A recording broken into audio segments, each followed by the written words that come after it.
Weewaawo tugamba nti webale nnyo gwe akyagumidde ku ABS TV essaawa zino nga bulijjo amanya Uganda 56 ndi wano n'omugenyi wange olunaku lwaliro tujja kuba nga tunyumyanumyamu okulasi atubuulireko lwakyali wano ekimulese lwaki ekyo ekimulese akikola ensonga kwegamba tutunyumirwe gundi eno ensonga eno ate nga bwetuyiga yes so sagala kugenda wala nnyo njagala nsookeyo omugenyi waffe asooka okuse ku bantu mwenna abalabi ba ABS TV mbalamusizaako nnyo mwebala emirimu gye mukola nze Senoga Hassan ntumiddeko nnyo gyenzaalwa Nakaseke Kalege abona semuto mwenna mbaagala nnyo mikwano buli ali ku ABS TV wewa kati gwe wenna ali eyo amatu tega tolutandise mukulu wase wangi sebo lwaki oli ndi wano nasigaza omulimu gumu mu nsi mulimu gwe nasigaza gwakulumirirwa bulamu bw'abantu abalala nga bwe nnumirirwa obwange nze ndi kansula abudaabuda abantu abalina obuzibu mu byobulamu sookera kwa byonna nti nze ng'oggyeko okuba nti njagala nnyo okubudaabuda abantu naye nkijja ku mutima gwange sikyepaatikako bwepaatisi nti njagala ekindi mu mutima nze ekinkozesa kyonna nalwala akawuka nga nina emyaka 16 ekinkozesa kino nalwala oba nafuna obulwadde bw'akawuka ka mukenenya nga nina emyaka 16 siriimu okumanyisa abantu ennyo nafuna siriimu nga nina emyaka 16 era mpaka olwaleero yembeera mu entambulira ebyafaayo byange tebinyuma nnyo okuwulira kubeera abantu bangi bazze babiwulira okimanyi nti bw'ogenda oddingana buli ddakiika ng'ogamba mbu bannange nayavuwala nga lwoyimba luyimba lwa bwavu nayavuwala abantu batuka ne beetamwa yes so ne bagamba kati oba yayavuwala what next so eno story etambudde nnyo being nti ndi activist etambudde nnyo ebbanga ddene emabega nga mba nnyonnyola engeri nafunamu akawuka ka siriimu nakafuna nga nkajja ku mukyala nsinga emyaka yali wa myaka 43 I was only 16 to 17 years nenfuna akawuka era yajjanga omuyambi ku saidi yange kati all that tutunuulira ku World AIDS Day wankubadde twafuna obulwadde naye wawe tutuuse olwaleero yes ekirimi awo tuba tulina abantu bangi nnyo abavuddeyo nga tugamba bavayo mu lwatu ne babuulira abantu nti nze ndi mulwadde ne bejjayo tulina abantu ab'enjawulo omulimu kanoni bamwita kanoni Gideon is my friend Kemigisa Barbara tulina abasipacaja tulina ne bafiire ebongole lutaya bavaayo kwegamba ne babuulira abantu ekintu ekiriwo obuvumu obujjawa gwakyali omulenzi omuto kinandigamye nti wandibadde nga wakiri osirikanako obeere nga olina bw'otattakwawo nze obuvumu wembujja wali wamu kino kigamba nnyo abantu tulemeddwa okwawula enjawulo y'ebintu ebibiri omanyi kyanjawulo okubanga olina screen touch ng'olina ne smartphone ebintu bibiri biba byanjawulo biringa ebifaanagana n'ebyanjawulo kakati singa otta tuli ku kizinga olwaleero for example tuli ku kizinga olina akawuka nange nkalina banneiba abasatu tebakalina n'ogenda obasiiga abasatu nabo ne bakola ki ne bakafuna tuli ku kizinga ky'abantu 10 right ne twesanga ffenna bali ku kizinga tulina akawuka jjukira omuntu alina akawuka bw'olwala Sanoga bw'endwala olwaleero njagala omusaayi gw'omuntu nga mulamu singa if at all mba ntusa ku time yeetaaga omusaayi kati singa Steven Mariam Rachel ani tunakazi nga tunafuna tulina akawuka ani agenda okuwa muno musaayi embeera ebeeremye so obeera sympathetic ne weeteeka mu bigere by'omuntu nti nja kufuna obwetaavu bw'omusaayi olunaku olumu nyinza okuba sinze muwala nga yagwetaaga naye singa tunasiiga akawuka eggwanga lyonna, kuba gavumenti ekoze omulimu gwa bbeeyi okugyawo okugana kw'omubiri, naye virus ekyatambula. Ekyatambula n'obunafu buva kufinyifinya abantu obutamanyi kye tuliko, right? Omukyala agamba tugende twekebeze, n'ogamba omwami wo nti genda weekebeze, onogamba omukyala genda weekebeze, bakuzwa nga oli mulamu nange mba ndi mulamu. Can you imagine? So kati singa muli n'agamba nti ngende nsiige, obulamu bujja kukyuka, mbe nga nina kye neetaaga nga sijja sobola kukifuna kubanga bonna abandi ntaasizza maze okuba affectinga. So kati nze okuvaayo okwange namala kulaba bavuka ye bayitamu bangi bali baserisa balina akawuka, era sigamba nti oveeyo olangire nga Sinoga bwe yalangirira oba tusobola kikola. Si kintu kyangu nnyo, tuyise mu bintu bingi, restaurants zituboola tojja kulya wano biki. So fetubulira nti bano ababa kugamba abayita ba activists mbu mwina ekintu kyemubala mugone mu gavumenti obuddeyo newerangira kugana obulire nsinga oli omulwadde gavumenti erina engeri ekudduukiriramu nosigala kugamba obeera paid gavumenti obulira abantu sekiro kiri kiti. Okay, to be honest, teri mutayagala sente, taliyo, naye nina essuubi nti bukyantandika okuyisaawo eddoboozi lino sifunanga any single coin from the government, naye ate ng'abantu bangi betutaasizza ne batandika eddagala ate gavumenti kyeyagala, right?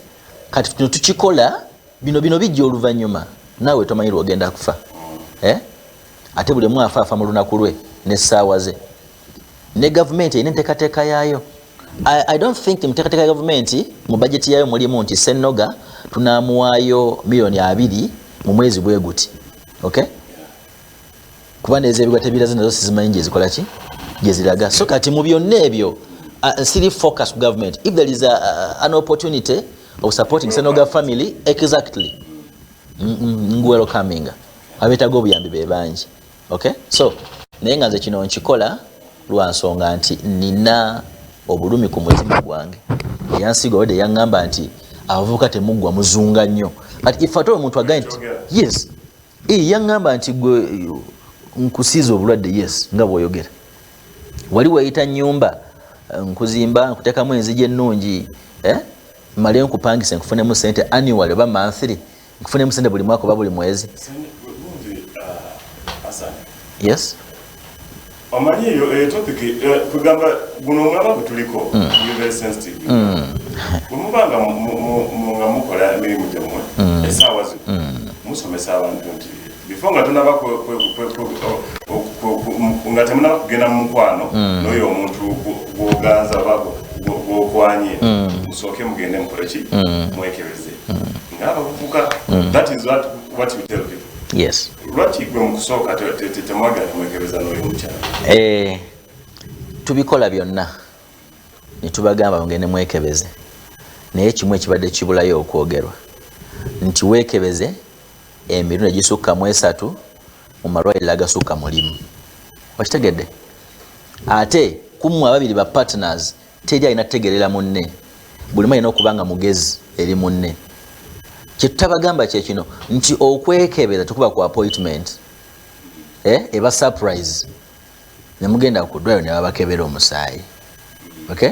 Kati nze olw'obwavu bwe naliko nali mbeera mu kyalo, omuntu abeera mu kibuga agulidde essimu Siemens A35 togikwatangako, line ya UTL gye yateekamu, aguze empale nnya, essaati nnya, engatto nnya, Maradona canvas nnya, aguze wallets ziri nnya, mu buli wallet mulimu $40 akwayeteeka mu nsawo. Kati onooba onoowolira otya? Era yalina okuntwala we yayagala wonna. Ebyo ebintu byakugulira ebyo byakuteekamu byakutengula n'embeera gye nalimu tokyajjukira nakwetestinga twatestinga nga tuli balamu, ezatu zezasoba zagamba mwena muli balamu. Nekitegeeza ki? Gwe mulimu gwa sente. Okay? Yes, kubanga twatuuka ku ddwaliro omukyala bamwanirizanga olaba minisita. Eddwaliro mwasookaako okugenda eyo okyalijjukira? Nkyalijjukira.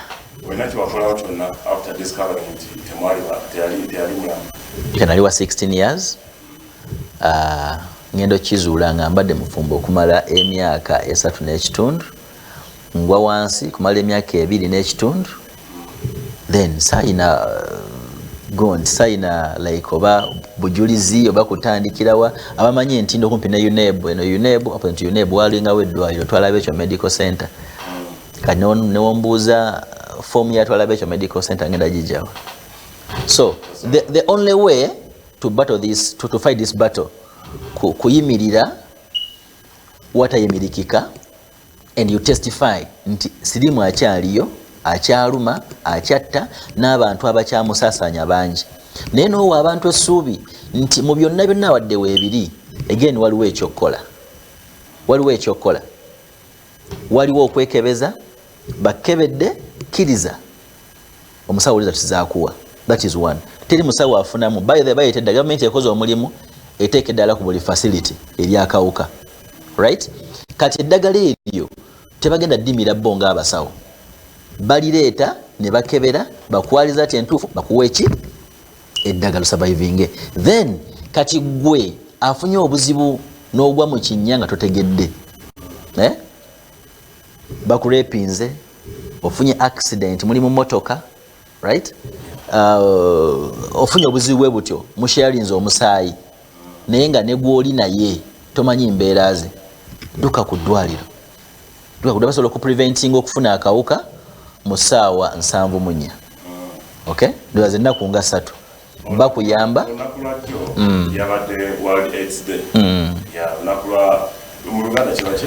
okwekuba mu ttooki nga tujjukira bannaffe abaatufaako nga bayita mu njege eno yafa Kamukenenya. Yes. So Katasan, topics ezasinze nnyo okuba discussed olunaku lwajjo everywhere buli awawadde gundi abantu we bakuŋŋaanidde kola gundi ezo okukuza olunaku olwo ennyo byabadde nga bablessinga nnyo ku stigma but ekyo ekintu ekyo babadde bakikonako nnyo kati ekibuzo kyange tuvanga okwokera ki tuvanga otegeera nti oli mulwadde haven't you been stigmatized mu mbeera yonna nti olina engeri gy'otyamu okubeera mu bantu because oli mulwadde n'okumira obumiza amakera like otya okugenda ne ku ddwaliro bakuwe eki bakuwe eddagala abantu abasinga batya okugenda ku madwaliro nga kituufu yamaze okumanya nti mulwadde naye nga atya okugenda mu ddwaliro okumuwa gundi eddagala obadde okikola otya kantandikire wano nti bw'oba olina omwana omutewaka omwana omuto aba n'okukkiriza kw'amaanyi okusinga amuzaala bebi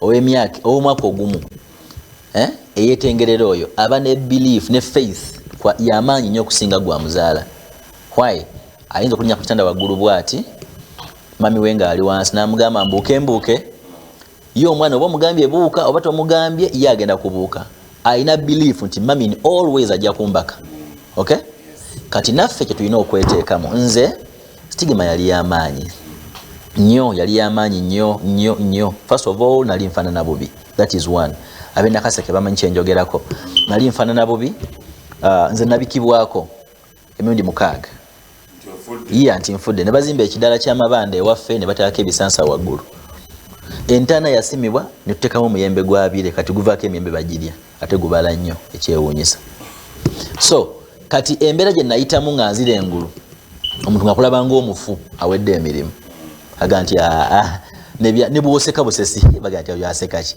sirimu yamulinye ku mutwe okay oyo ayogera ki talina mboozi yayinza kunyumya until now lwa nsonga nze nakaseke sinagwensabiriza kati bandaba nti nsobola okugerako naki nabo olw'embeera gye nayitamu ne bwenfaanana olwaleero naye nga mulimu guba gw'aba counselors nze nali ngenda kwetta nga nze omu nga maze ate okudda engulu naye waliwo omwami omu ku bannyamba Innocent Kaita nze nsinza muwa sente siziina kyensobola omuwa ekirabo kyakumwogerako nakumwebaza ate mmanyi kwalera Innocent nkulamusizaako nnyo omukungu wa Slam awe nabweru so ye yannyamba okunziza engulu kati ne wooteri ze tulyamu emmere olinga akulaba olina akakomo kano my ARV is my life kano nga tabu era batummako emmere awo fe olumu awo kati olonga ekibamye emmere ki obutamanya yalowooza nti olira ku sowaani ne fooko ogenda kumusiiga ki akawuka. So nze stigma yali yamaanyi nnyo, natuuka n'okwekyawa, natuuka n'okuva mu mbeera eddala neŋŋanda oddimirako olumu. Naye omulimu gw'aba councillors led by Mr. Innocent Kaita bazza obulamu bwange engulu. Baali Mayanja Sebunya, Lutamaguzi owe Nakaseke, bonna beefuula kitole ne bataasa obulamu bwa Sinoga okubuza engulu. Naye nga n'okutuusa olwaleero bakyastigmatizinga abantu. Abaana mu masomero omwana olugya ddala n'alimira, omusomesa agamba ndowooza olaba. Bw'ogwa pepa yonna n'abazadde bastigmatizinga abaana baabwe, ba caretakers. Omuzadde abeera ewaka n'asigaza omwana, nnyina w'omwana afudde n'amuyita, gwe Senoga wangi jjajja wamize eddagala sinnabaddimira, nnyoko twamuteeka wali. Kati ganda okulimira ojja mugoberera. Omwana akula amanyi nti oba ndimira oba sirimira nteeka ogenda lima mwe yakola ki bwe yalaga. Kubanga olwaleero kiri wa Hasani enkya kiri Hasani wanyisawo abavuka bangi nnyo ensangi zino bagamba oba n'omugudu ekigambo kya siriimu yagamba siriimu yajjira abantu kiraba abeera ne kondomu naye ng'okugenda okuzikozesa abeera nazo mu nsawo naye n'atuuka we bagenze oba bagenze waba muloojo oba mu makaage n'atajjukira ngenda kondomu abantu abo bamagezi.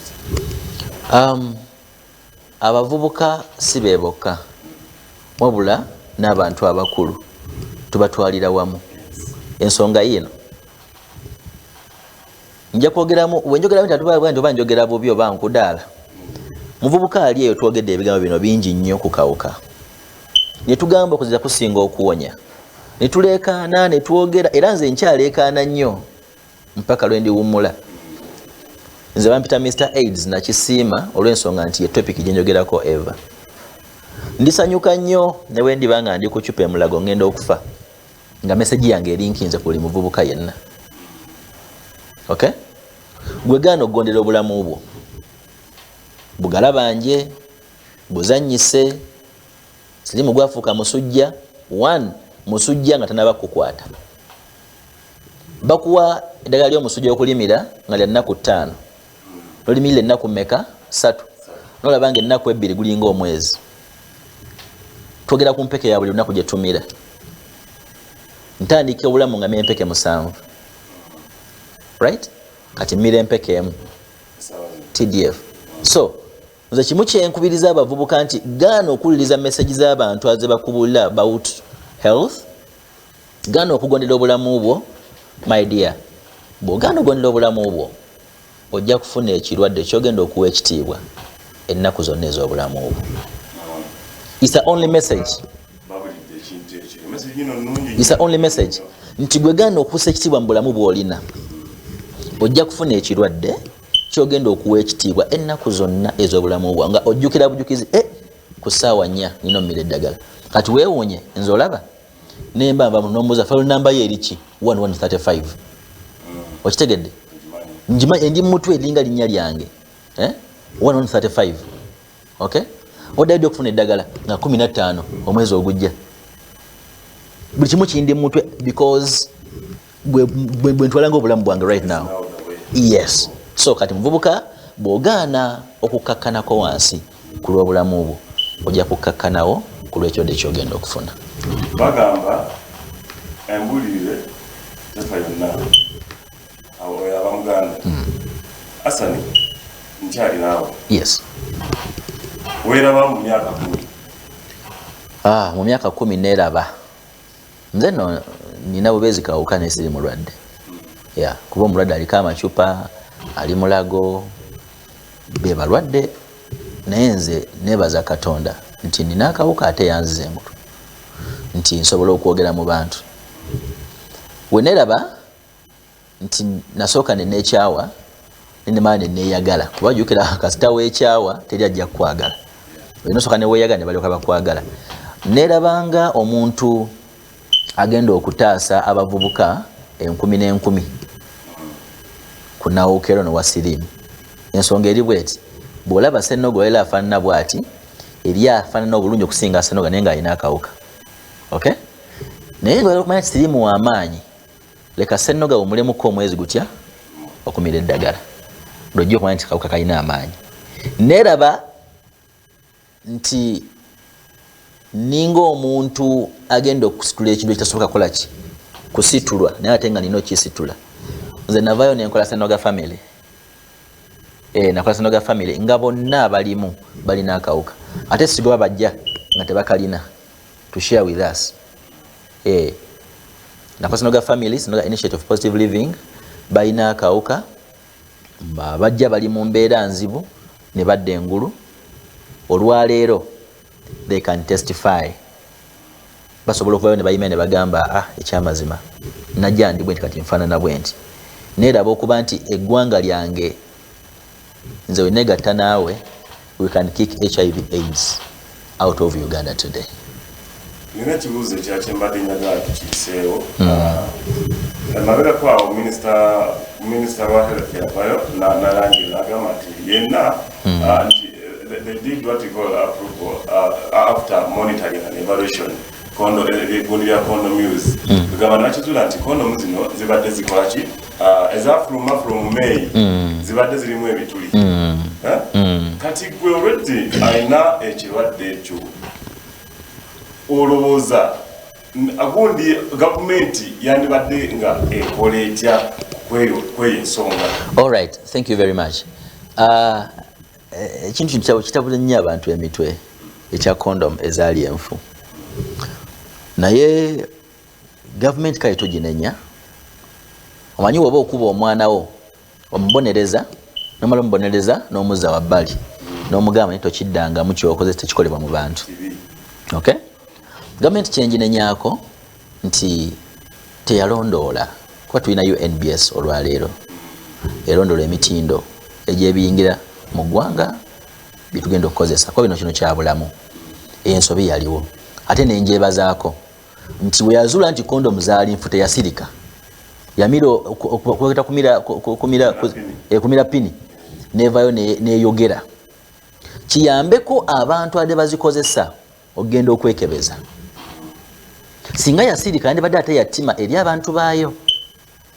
Naye for this matter leka ngidefendingeko nti yavayo neyogera sose gamba nti yakola bubi obutawa evaluation how good was the condoms to be used by the people.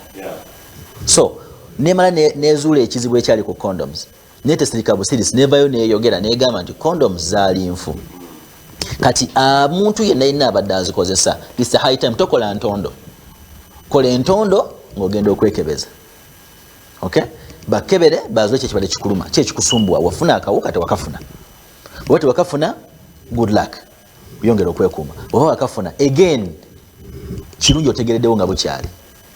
Genda ku facility bagenda kubudaabuda bakuwa eddagala. Abatya ku ddwaliro okufuna eddagala nga weekebeza dda kuba mbafunyeeko myaka 2 natya mwaka gumu na myezi 6 ntidde nalijjayoko saagala kuddayo. Noonya Ssennoga nze mmanyi kyoyitamu noonya nsobole okuyambako obeezeewo obulamu kuba nze nkwagala ng'oli mulamu. Yes. Asiri mufumba. Watya okweyongerayo nga okoze mpulira obeera HIV positive basobola okufuna omukazi nga naye oluusi ali HIV positive. Lwaki toli mufumba? Mu bizibu bye tulina olwaleero mu ggwanga lyaffe temulimu kyakufumbirwa oba kyakuwasa. Mu bizibu ebiri mu ggwanga lyaffe bingi. Abaana b'abantu bafa gwe ng'olowooza okukola embaga. Abaana b'abantu basigibwa akawuka mu bugenderevu gwe ng'otunula ng'okola embaga. Abaana b'abantu barepingibwa intentionally ng'olowooza okukola embaga. You know? Kati ekintu kyo kiva ku mutima. Kiringa omuntu akera mu makya naawe omwana wa munno obutwa. Ogenda ogula emmere n'ogifumba n'omala ogifumba n'osanga n'ogipaakinga n'otwala n'alya kiva ku mutima gwo oba ozze okitesitesa okumala ebbanga ddene. So with the time nja kuwasa. Sina demand ya maanyi nnyo.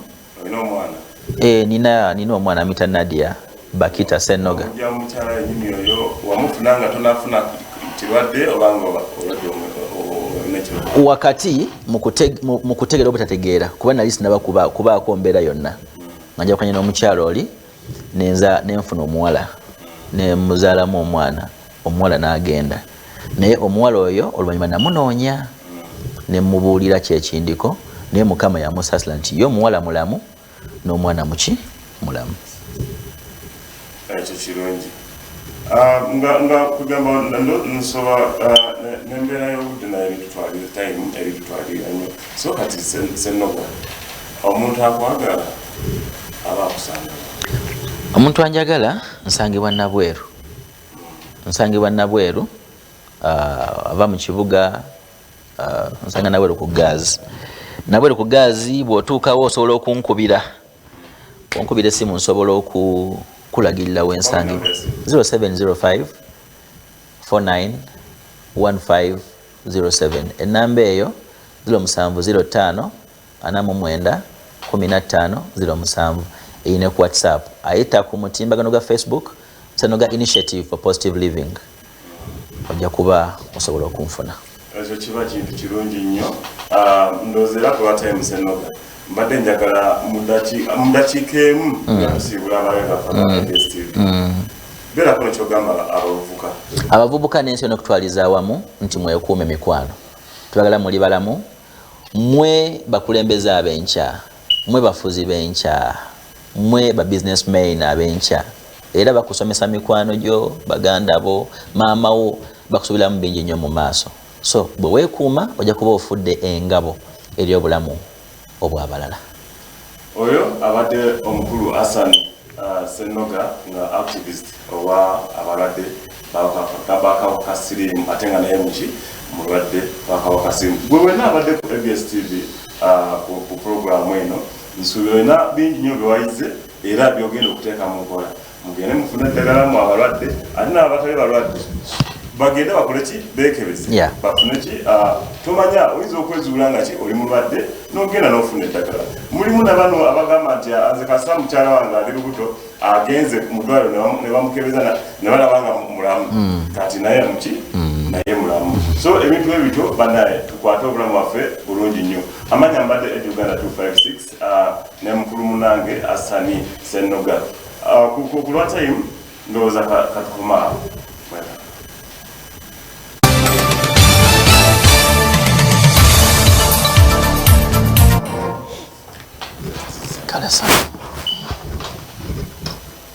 Kamalayika mu kuyimba ka Swedish Spice Style 27 January 2020